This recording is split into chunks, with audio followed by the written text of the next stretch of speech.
పాలకొల్లులో వాలంటీర్ల పదవులకు రాజీనామాలు చేసిన వాళ్లంతా ఏపీ జలవనరుల శాఖ మంత్రి నిమ్మల రామానాయుడుని కలిసి తిరిగి తమను విధుల్లోకి తీసుకోవాలని విజ్ఞప్తి చేశారు. తమ చేత వైసీపీ నేతలు బలవంతంగా రాజీనామాలు చేయించారని మంత్రి దృష్టికి తీసుకువెళ్లారు. వారి గోడు విన్న మంత్రి నిమ్మల ఎన్నికల ప్రచారం చేసినప్పుడు తాను ఇంటింటికి వెళ్లి రాజీనామాలు చేయొద్దని చెప్పినా పట్టించుకోలేదు కదా అని ప్రశ్నించారు. ఆయన నాడు ఎమ్మెల్యేగా దండం పెట్టి చెప్పిన 200 మంది తన మాట వినలేదన్నారు. పాలసీ మ్యాటర్ కావడంతో ప్రభుత్వం దృష్టికి తీసుకువెళ్లాలని ప్రభుత్వం ఆలోచించి ఓ నిర్ణయం తీసుకుంటుందని చెప్పారు. ఆయన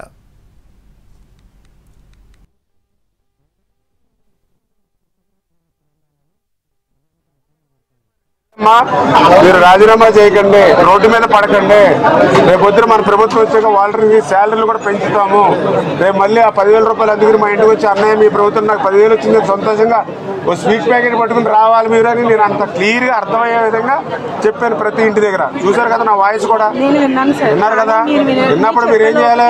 మన ఎమ్మెల్యే గారు కంటే నమ్మకస్తులు మీకు ఎవరుంటారు ప్రపంచంలో? మీరు ఉన్నప్పుడు ఏం చేయాలి? మీరు వీళ్ళ మాటలు ఎక్కలేదు, ఎమ్మెల్యే గారు ఉన్నారు అని మనం ఉండాలి. మీరు ఎవరు చేయలేదు, మీరే చేశారు అనవసరంగా. టౌన్లో ఉంది అక్కడక్కడే చేశారమ్మా, అందరూ చేయలేదు. ఇప్పుడు మీకులాగా స్టేట్లో చేసిన వాళ్ళు ఉన్నారు. అంటే ఇది పాలసీ మ్యాటర్.